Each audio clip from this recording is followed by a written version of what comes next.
Okay, today we have a code P0171 for a 2015 Chevy Cruze LT.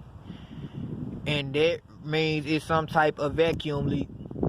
So I troubleshot the problem myself, basically just using my ear. And I came up with this may be the culprit. As you can see, this is a PCV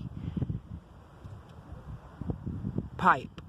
And as you can see, well, you can't see right now, but you might can see that crack right there. But that's how the air is getting in. As you can see how it slides out, it's not supposed to do that. So we've ordered a new one, but what we're gonna do is basically install some black electrical tape back around it until I get my new pipe. And when I get my new pipe, I'll do an install on it to show y'all how to do it. Alright, y'all have a good day.